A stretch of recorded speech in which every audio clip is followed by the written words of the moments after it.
yasezeranye ko atazadutererana, kumuhanga amaso nibyo bidushoboza kudatakaza amahoro y'umutima. Kumuhanga amaso nibyo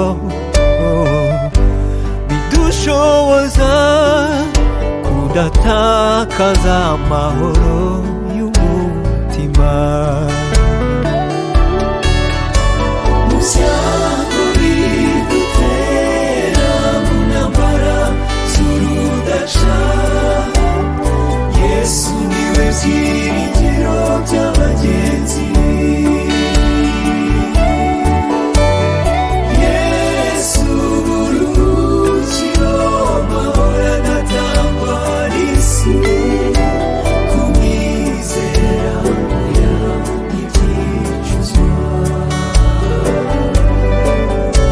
Kumwizera oya ntibyicuzwa.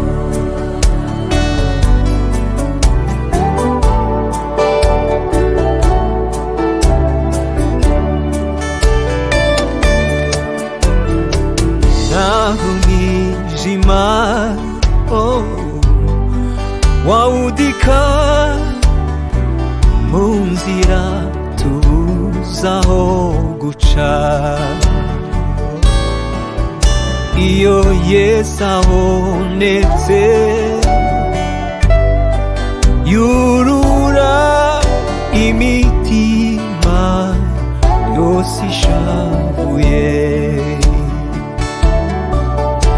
Iyo Yesu abonetse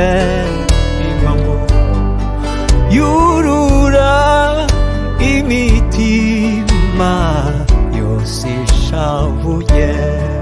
Mu byago bidutera, mu ntambara z'urudaca, Yesu niwe byiringiro by'abagenzi. Yesu buruhukiro, amahoro adatangwa n'isi. Kumwizera oya ntibyicuzwa. Kumwizera oya ntibyicuzwa.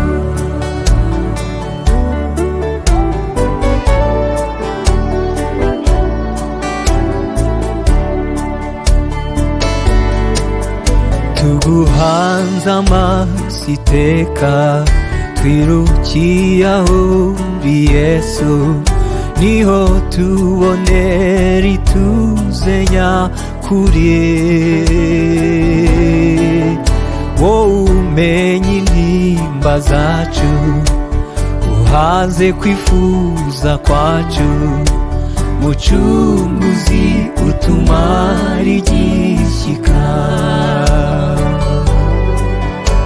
Mucunguzi utumara igishyika.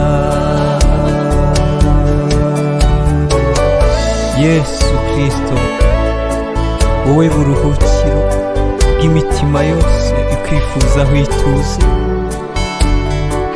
wowe murengezi w'abadafite ubitaho, wowe mutuzo nyakuri, niwe twirukiye iminsi yose, wadufata ukuboko ukadukomeza muri iyi nzira.